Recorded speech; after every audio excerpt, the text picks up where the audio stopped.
I'd like to acknowledge our Lord Jesus Christ.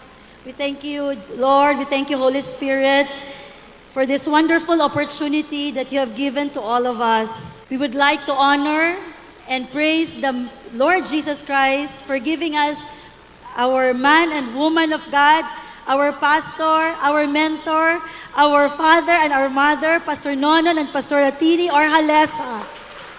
Palakpakan po natin silang dalawa. Hallelujah! Alam niyo po, the Lord wants us na tayo po ay ma-establish. At gusto din po ng Diyos na tayo ay mag-prosper. Kaya the first time we joined the home office training, this verse in 2 Chronicles 20:20 really struck my heart. And I said, Lord, grabe, hindi mo lang kami gustong i-establish, but gusto niyo po kami mag-prosper. At gagamitin niyo po ang aming prophets, ang aming man and woman of God para po ma-deliver at matulungan kami so that we will reach to that level of prosperity. Ito po ang nakuha kong verse sa dami po at ito sinabi ko po sa sarili ko, Lord, gusto ko po itong mahak at hindi lang po kami at kasama yung mga leaders namin. The first time we joined, I remember, napaka-respectful ng mga leaders nila Pastor Nono and Pastor Atini. Very respectful, very submissive. And I said to myself, Lord, one day, tulungan niyo po kami na mahak namin ang ganyan pong klaseng anointing. You know what? After the home office training in 2022, lagi po namin itong sinasabi sa aming mga leaders that the Lord wants us to believe in Him. Kasi gusto ng Lord ma-establish tayo. And the Lord wants us also to love, to respect, to honor the man of God, your prophets, so that you will be successful. And praise God because nahak po ito ng aming mga leaders. Meron po kami kasabihan sa church, apply agad. Kung ano man po yung nakita namin, what we've seen sa life po ni Pastor Nono, Pastor Atini, sa mga leaders nila, ina-apply agad namin. And I remember one of the verse na shinare po ni Pastor Nonon during December 4, Christmas party. That's in Psalms chapter 35, verse 27. Ang sabi po doon, but let all my true friends shout for joy, all those who know and love what I do for you. Let them all say, the Lord is great, and He delights in the prosperity of His servant. Si Lord po nadidelight. Masaya si Lord if tayo po ay nagpa-prosper. Kaya kailangan po natin gamitin ang mga principles na tinuro po ng Diyos sa atin. You know what? We journey with our leaders. Kami pong dalawa ni Pastor Don talagang we puyat with them.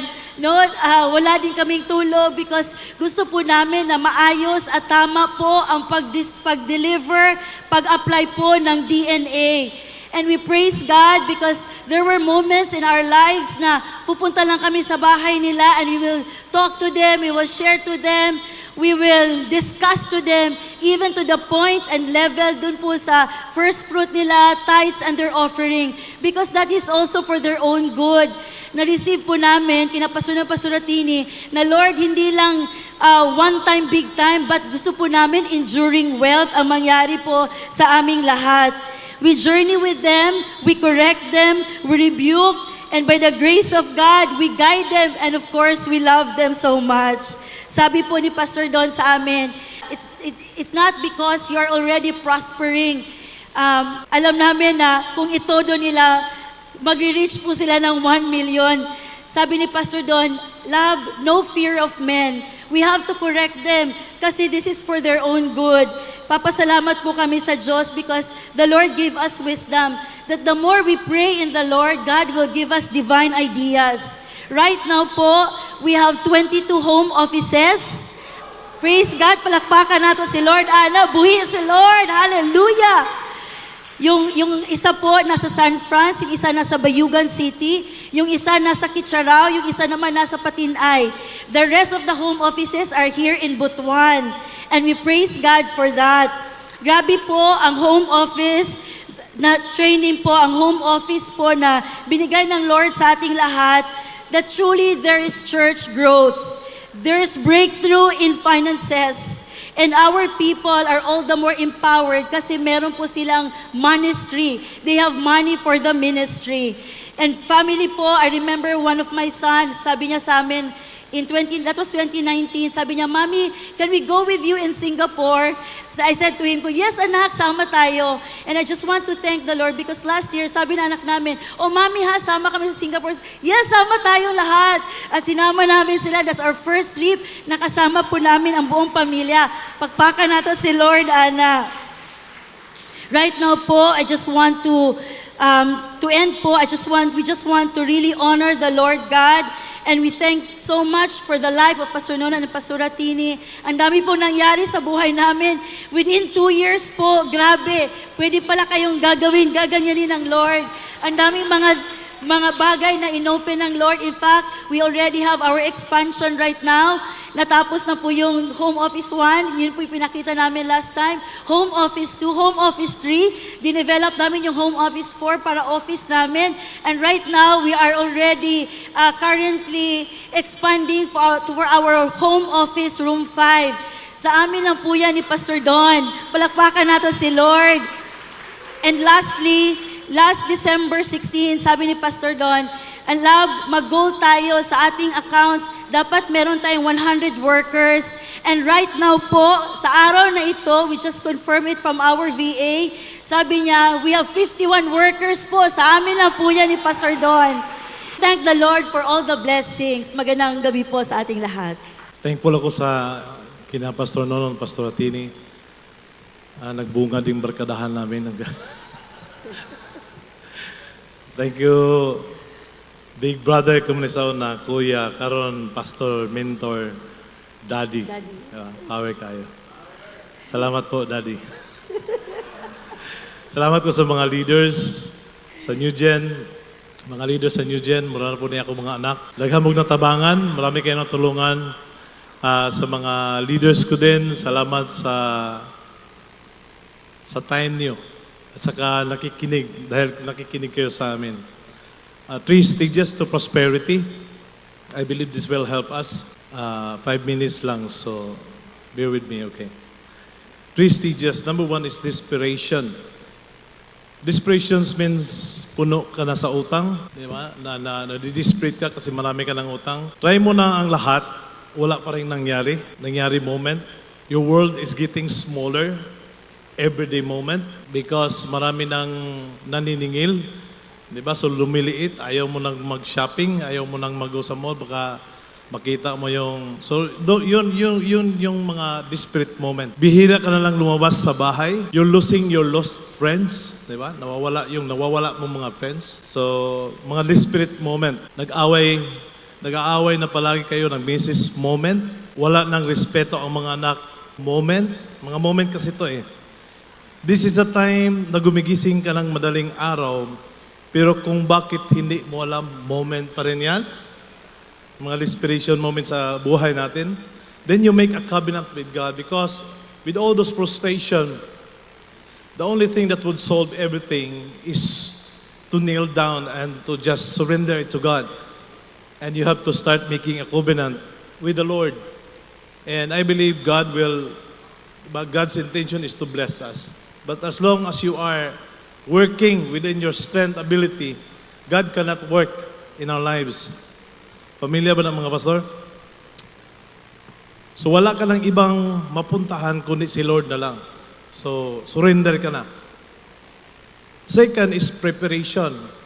After those frustration, desperation, talagang wala ka nang gagawa, lahat ng problema nandun na sa iyo. So you come up with a realization and you have to need a preparation sa buhay mo. Preparations mean you receive a revelation from the word of the Lord, and you have come to realization. Then you engage yourself intentionally and with intensity. You build up your faith, so ito na yung parts of preparation mo. This time you have to try. Sometimes takot tayo na mag-start, takot tayo mag-engage, but this time, because alam mo na, na-experience mo na yung desperation, yung frustration, wala ka lang ibang gawin but to try. And I really encourage the pastors and even leaders to try this because this is proven. na talagang mag-create ng breakthrough, financial breakthrough sa buhay natin. You build your own faith, you build your faith, you raise up resources for investment to your self-development. So, 10,000 niya noon, 12,000 na ngayon. I-raise mo lang as investment and try. Okay? Walang mawawala sa iyo. You will gaining, di ba, more information, knowledge, and eventually God will open our mind and give us understanding and wisdom to apply it. Success always start in preparation. Thirdly, last is explosion level. Ngayon alam mo na-experience mo na-prove mo na, tuduhin mo na. Diba, yung na-experience namin, first time ako nabigay ni Pastor noon 2022, 600,000. And nakabigay na ako sa church ng 200,000. So that year, I gave my 800,000 as first fruit. Kasi yung knowledge ko noon is yung first fruit para din sa church ko. So nung nag-manifest na si Pastor noon sa buhay ko, parang nidulot na ang mga mentoring, ang mga padungog ni Pastor noon. Then I responded, surrender na ko, Lord. So I start honoring Pastor noon. I give, di ba, honor na ko siya 600,000. And last year, I give my 1 million. And ang offering actually namin 2023, last year, is 1.5 million, Pastor. 1 million lang inilagay. So, 1.5 million yun. So, grabe yung ginawa ni Lord sa church. And ito yung ginamit ni Lord para to expand His kingdom in our lives. So, talagang maganda. Then another thing na ma-learn natin is you have to increase. So, you have to break your own record. Hindi ka pwede magsitol. Kung anong binigay mo, increase. This year, i-raise up namin ang 1.5 million na first fruit. Nakapagbigay na kami ng advance, 600,000. So, malapit na. Kunti na lang yon. So, you have to increase. You have to level up your faith. Then lastly is, di ba, holistic investment. So, invest ka sa ministry, sa self mo, sa ministry. So, ngayon, nag-help kami sa mga leaders. Establish namin yun, kinreate namin yung account namin. So, sa ngayon, may pumasok na 500,000. So, nagsweldo kami buwan-buwan ng 200 plus thousand. And morely on helping our leaders, nag-invest kami ng mga unit. Hopefully, maka-invest kami ng mga aircon and everything. So, to help them. Tapos, may ginawa kami na parang minanage namin lahat. Sinupervise namin sila lahat. Para mas magaan sa kanila kasi mga bata pa sila. So, yun, mas lalo silang lumakas. January pa lang, pero grabe talaga, almost everyday hiring. May isang week nga, 3 sa isang tao, isang hiring, 3 hiring, isang tao lang yan. So, and our goal really is not to help sa church lang, but also mo gawas nami sa among church. Diba? We are helping now pastors who are not even connected with the G12 just to bless them and help them financially. That's all. Thank you. To God be the glory.